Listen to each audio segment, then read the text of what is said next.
एक बार की बात है, एक शहर में राहुल और पिंकी की शादी होती है और उनका एक बेटा होता है और कार में वो हॉस्पिटल से घर जा रहे होते हैं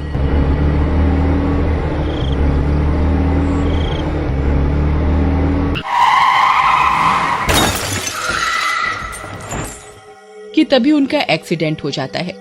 राहुल को कुछ देर बाद होश आता है तो पिंकी मर चुकी होती है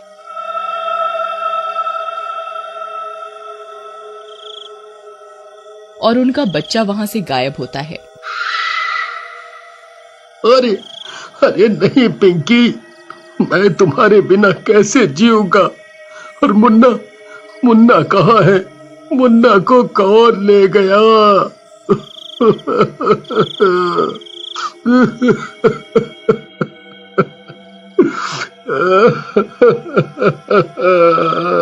राहुल मुन्ना को हर जगह ढूंढता है पर वो उसे कहीं नहीं मिलता और पिंकी की असमय मौत के कारण वो चुड़ैल बन जाती है।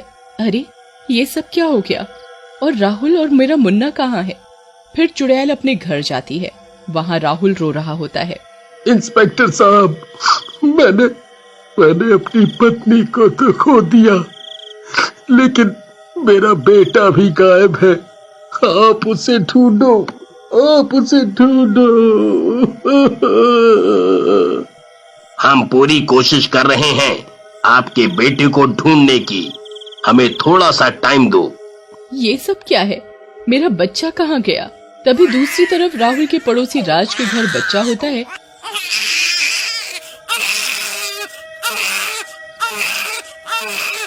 और उसके रोने की आवाज सुनकर चुड़ैल तड़पने लगती है। ये कौन बच्चा रो रहा है? मेरा बच्चा? कहीं ये मेरा बच्चा तो नहीं? मेरा मुन्ना? चुड़ैल जाती है और बच्चे को देखने लगती है। कविता, थैंक यू इतना प्यारा बेटा देने के लिए। बहुत सुंदर है, बिल्कुल मुझ पे गया है। आप पर ही गया है। आपका है तो आप पर ही तो जाएगा, पड़ोसियों पर थोड़ी जाएगा। लेकिन अब इसके लिए एक आया ढूंढो। मैं अकेले से नहीं संभाल सकती और कुछ दिन आराम करके मैं फिर नौकरी ज्वाइन करूंगी, पता है ना? आया? इतने छोटे बच्चे के लिए आया? कैसे लोग हैं? ये मेरा बच्चा है और ये लोग इतने छोटे बच्चे को आया के हाथ सौंपेंगे? अरे जब खुद पाल नहीं सकते तो पैदा क्यों करते हो? नहीं नहीं। चुड़ैल हमेशा अपने मुन्ना की याद में तड़पती रहती। वो हर वक्त उसी के आसपास ही रहने लगी। कविता और राज ने एक औरत को बुलाया और उसे आया की नौकरी दे दी और खुद कुछ समय बाद नौकरी पर जाने लगी। राज, ये आया हमारे बेटे को अच्छे से तो रखेगी ना हमारे पीछे से? अरे डोंट वरी डार्लिंग, आजकल तो ये सब करते हैं। अब थोड़ी एक बच्चे के लिए अपना जॉब और कैरियर छोड़ेंगे? कुछ नहीं होगा, चलो तुम।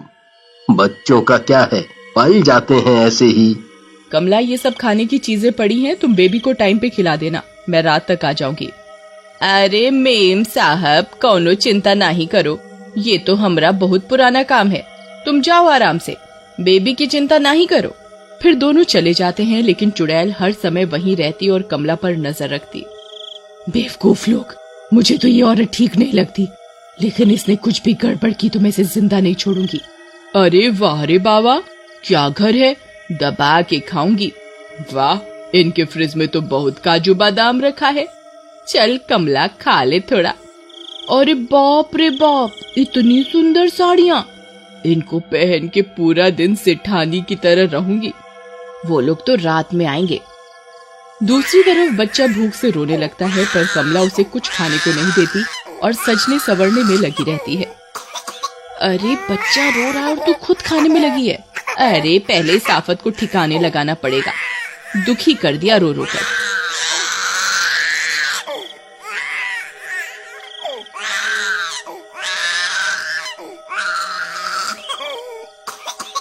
कमला जाती है और बच्चे को एक थप्पड़ मार देती है और एक दवाई लाई होती है जिसको बच्चे को पिलाकर सुला देती है। बच्चा सो जाता है। ये सब देखकर चुड़ैल को गुस्सा आ जाता है।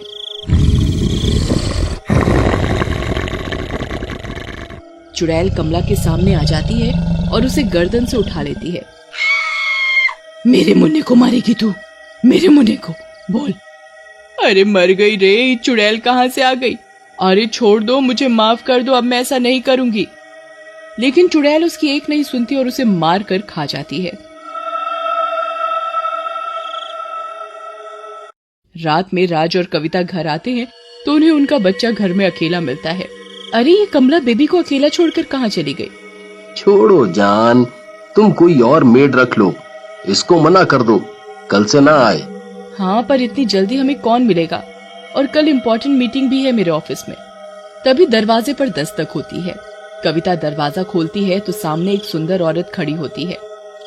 मेरा नाम पिंकी है, मुझे पड़ोस से पता चला था कि आपको मेड चाहिए। कविता और राज उससे बात करके उसे रख लेते हैं और अगले दिन काम पर चले जाते हैं। उनके जाते ही वो पिंकी चुड़ैल बन जाती है और बच्चे को गोद में उठा लेती है। मुन्ना, मेरा बच्चा, तू मेरा मुन्ना है ना? इनका बच्चा नहीं है ना तू? ये निशान तो मेरे मुन्ना के गले पर था, इसका मतलब ये सच में ही मेरा बच्चा है। तू मेरा है, सिर्फ मेरा। मैं हमेशा तुझे अपने पास रखूंगी, मेरा मुन्ना। तभी बच्चा रोने लगता है।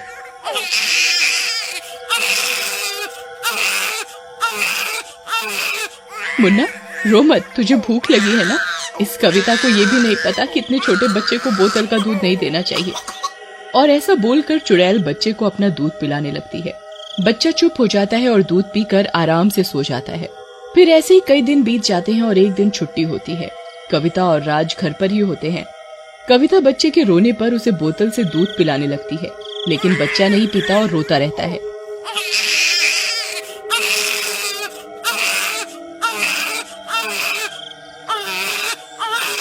फिर वो उसे अपना दूध पिलाने लगती है, तब भी वो नहीं पीता और रोता ही जाता है। इसे क्या हो गया है पिंकी? तुम तो इसको हमेशा संभालती हो, शायद तुम्हारे हाथों से ही ये दूध पिएगा। मेम साहब, वो तो होता ही है, बच्चा जिसके पास ज्यादा रहता है उसे उसी की आदत हो जाती है। लाओ मुझे दो इसे। जैसे ही पिंकी उसे गोद में लेती है, बच्चा चुप हो जाता है। पर ये सब देखकर कविता को बुरा लगता है, क्योंकि उसके पास उसका बच्चा आते ही रोने लगता था। पर पिंकी चुड़ैल के रूप में आ जाती है, उसे कमरे में ले जाती है और अपना दूध पिलाकर सुला देती है। अरे राज देखो ना, मुझे अच्छा नहीं लगता, मेरा बच्चा तो मेरे पास आता ही नहीं। कहीं हमने कोई गलती तो नहीं कर दी?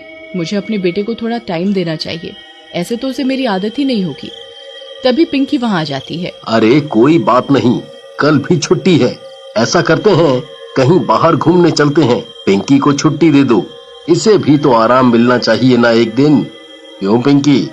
नहीं नहीं साहब, मुझे कोई दिक्कत नहीं है, मुझे तो मुन्ना के साथ ही अच्छा लगता है। और अगर मुन्ना मेरे बिना रोया तो? अरे बोल तो ऐसे रही हो जैसे तुमने ही उसे पैदा किया है। वो मेरा बच्चा है, मैं उसे संभाल सकती हूँ, समझी?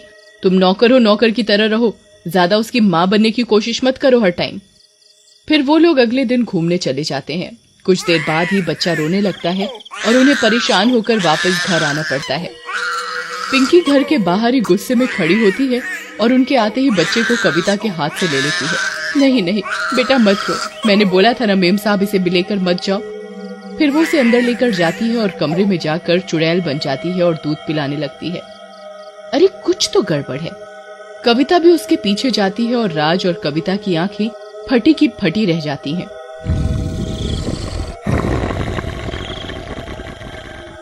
पिंकी अपने चुड़ैल के रूप में होती है। नहीं चुड़ैल, चुड़ैल मेरे बच्चे को चुड़ैल ने पकड़ लिया। राज मेरे बच्चे को बचाओ, ये मेरे बच्चे को खा जाएगी।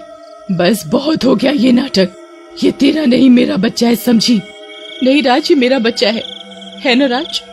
चल पूछ तेरे पति से, वही तुझे सच बताएगा। उनके घर से जोर जोर की आवाजें सुनकर साथ वाले घर से राहुल भी आ जाता है। क्या हुआ राज? और ये चुड़ैल चुड़ैल कहाँ से आई? राहुल, मैं तुम्हारी पिंकी हूँ और ये हमारा बच्चा है, इनका नहीं। देखो इसकी गर्दन पे ये निशान देखो जो हमारे मुन्ना की गर्दन पर था। ए राज के बच्चे, चल सच बता, नहीं तो आज मेरे हाथों मारा जाएगा तू। ये दोनों सिर्फ पैसा कमाना चाहते हैं राहुल, जो बिना जाने किसी भी नौकरानी के हाथों बच्चे को सौंप दिया। जाओ अब से तुम पैसा ही कमाओ, जिस दिन तुम्हें बच्चे की कद्र होगी उस दिन तुम्हें भगवान बच्चा जरूर देगा। राज और कविता को अपनी गलती का एहसास होता है। राज, मेरा मुन्ना जब तक थोड़ा बड़ा नहीं हो जाता मैं तुम्हारे साथ रहूंगी, एक दिन तो मुझे जाना ही होगा। राहुल ये सब सुनकर चुड़ैल और अपने बच्चे को गले से लगा लेता है और वो दोनों मुन्ना को लेकर अपने घर चले जाते हैं।